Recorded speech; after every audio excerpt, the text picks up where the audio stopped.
Hello, everybody. What we're going to do now is a quick introduction and run through of your week 4 material looking at chapters 9 and 10.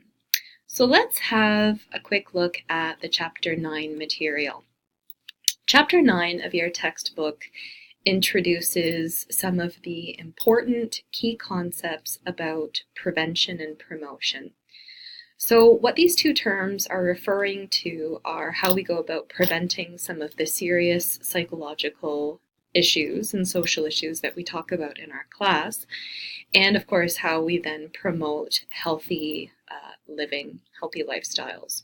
So this is of course all connected to the community psychology value of individual and family wellness. Because of course in community psychology, we are very concerned about helping people to prevent themselves from experiencing these kinds of serious social and psychological issues. Now, this all kind of comes from some early work in community psychology. If you think back to a few weeks ago, with George Albee's statement about how, there were just never going to be enough professionals to provide the kind of support that people would need for their mental health issues. So instead of treating disorders all the time, why not focus on preventing them in the first place? So this is really a big focus in community psychology. Now, under the umbrella of prevention, we talk about two kind of key issues. So the first one is preventing problems from developing in the first place, like a psychiatric disorder or, problem behavior, social problems. And in addition to that, we do a tandem activity of promoting wellness at the same time. So these two things kind of go together hand in hand, like promoting, just personal competence, coping skills, wellness, the capacity for people to address their own psychological issues and problems, stress, management techniques, etc. One of the main models that we use in community psychology to approach the idea of prevention and different types of prevention strategies is Gerald Kaplan's model. So you may have heard these terms elsewhere in some of your other programs, but we're just going to do a quick introduction to them. So primary prevention refers to a prevention strategy that is implemented with a whole group of people or an entire population. It's sometimes called universal prevention. So instead of waiting for any problem to develop, right out of the gate, we just say, okay, we're going to prevent this whole thing from happening in the first place by rolling out a strategy within an entire group of people to prevent a potentially harmful situation from developing.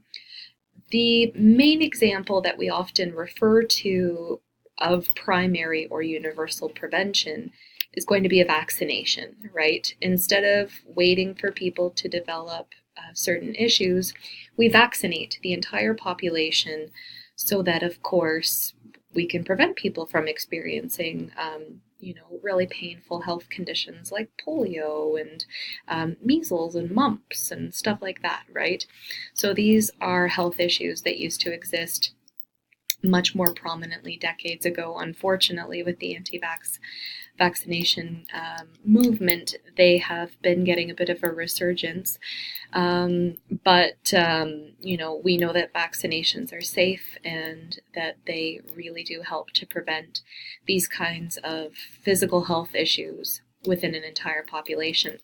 Another example of a primary prevention program would be something that is implemented in an entire school for a whole school's population. So for example, this week we're going to be talking about some anti-bullying initiatives. Now, if this anti-bullying initiative was brought into a school before bullying was even a problem, the school administrators just said, we just want to make sure that our students are well versed in how to prevent this kind of social psychological issue. So we're going to bring in this new anti-bullying program to train our students about preventing bullying. that would also be considered a primary prevention program because we are preventing a program from happening before it even begins. Secondary prevention, on the other hand, is a prevention program that is implemented with people who are either identified to be at risk.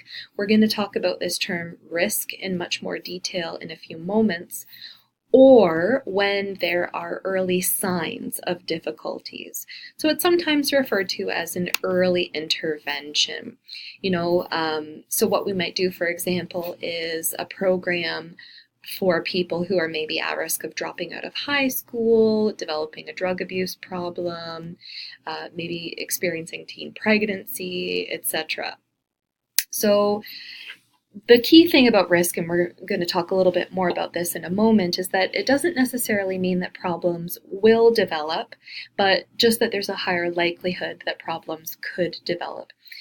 And so what we're going to do, of course, is implement a program so that we can prevent these problems from developing. So again, if we talk about that anti-bullying program that I just talked about, if the anti-bullying program were to be implemented as a secondary prevention program, it might be implemented with a group of students who are at risk for experiencing bullying, or in a school with early signs of bullying occurring, right? So maybe there are some problems, some tension, some toxic kind of dynamics amongst the students that the administrators are noticing. Okay, so they're going to put in this program to prevent things from getting worse. Good, that's secondary prevention. Tertiary prevention, also sometimes just referred to as treatment, is when we know that there's an existing problem, the problem is looking pretty serious, and we want to make sure that we're preventing problems from becoming even more serious. So that's what a tertiary prevention program is. It focuses on groups with an existing disorder. Now, when I worked with the Children's Aid Society, for example, I helped do research on different prevention programs that would have been considered tertiary prevention. So these were families that were known to the Children's Aid Society, had maybe had a child in protective custody, for example. And what we were doing was, evaluating programs that worked with the families to teach them, positive parenting techniques so that, they could have a healthier dynamic with their family, and of course, not, demonstrate child neglect or maltreatment or abuse, that kind of thing.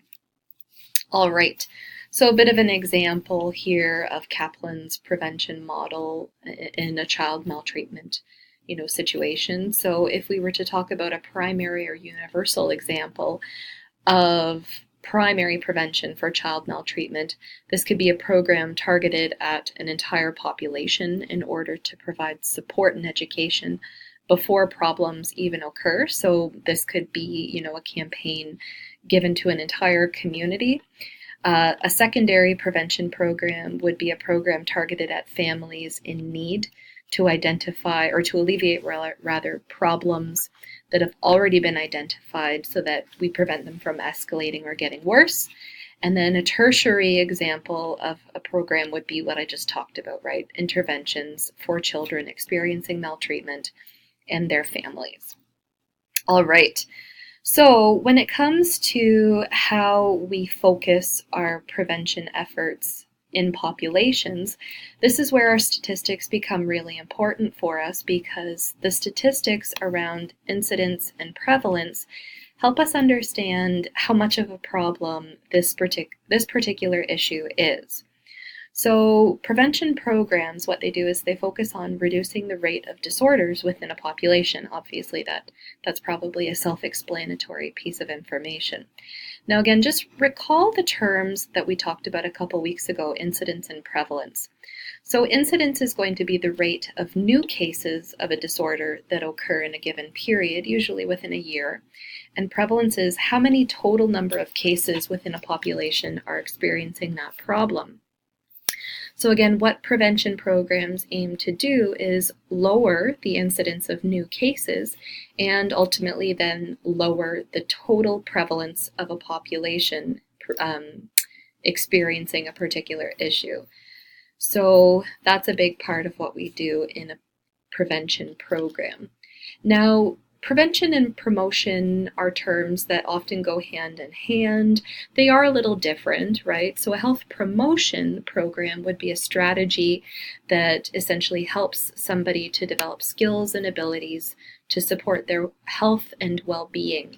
They might not necessarily be people who are experiencing problems, but what we're going to do is implement some health promotion strategies that are then going to prevent problems, hopefully, from developing in the future. So a health promotion strategy could be an example of a primary prevention program. I hope that makes sense to everybody. So again, it could be things like encouraging physical activity, making healthier diet choices, etc. Lots of debates in our society about how to allocate resources to these kinds of programs. We're going to talk a little bit about cost effectiveness and how that is often used as a way to justify allocating resources for these kinds of programs.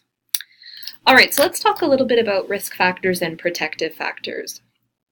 So a risk factor is something that is going to increase the likelihood that someone is going to develop a specific psychological, social, or health issue. Essentially, it puts a person at higher risk. Self-explanatory. A protective factor, on the other hand, is going to do the exact opposite. It's going to decrease the likelihood that an individual will develop a specific issue. So essentially a protective factor, what it does is it's like a little buffer, right? It's like, like the bubble wrap, right, that you put on an envelope before you send it. It protects the envelope from becoming damaged. That's what a protective factor is in our lives as well. We have lots of different protective factors that help to protect us from developing certain kinds of issues. So some specific kinds of risk factors that we've talked about already in our course that we're going to continue to examine over the coming weeks are things like poverty, low education, addiction, mental health issues, poor genetics, if someone experiences an injury or an illness, being socially isolated, not having coping skills, coming from an abusive or dysfunctional family, experiencing prejudice and discrimination, lots of different stuff, right? All of these factors would put an individual at risk for experiencing the different kinds of psychological and social issues that we're interested in studying in our course. On the flip side, we're interested in how to increase these kinds of protective factors, like, helping people to improve their financial security, helping people access good education. The genetics piece is one that we don't have control over, but it is a protective factor, right? Helping people make healthy, active lifestyle choices, good choices within their family for positive, healthy family dynamics, developing coping skills, having good social supports, and of course, helping people not experience prejudice or discrimination. So what we find is that most people can manage their life with one or two of these risk factors, right? So we all probably have a couple of these risk factors working against us, for example, not having enough money. But most of us are not going to develop an issue because of that risk factor. What's happening is that we have these awesome protective factors in our lives that are doing a great job to protect us against experiencing the effects of these risk factors. What we're going to talk about next is the cumulative risk hypothesis and a really interesting longitudinal study that was done in Hawaii about cumulative risk. So this is where I'll end things for our first part of our week 4 video tutorial. You're doing great work. Hang in there, and I'll see you in just a few moments. Okay, cheers.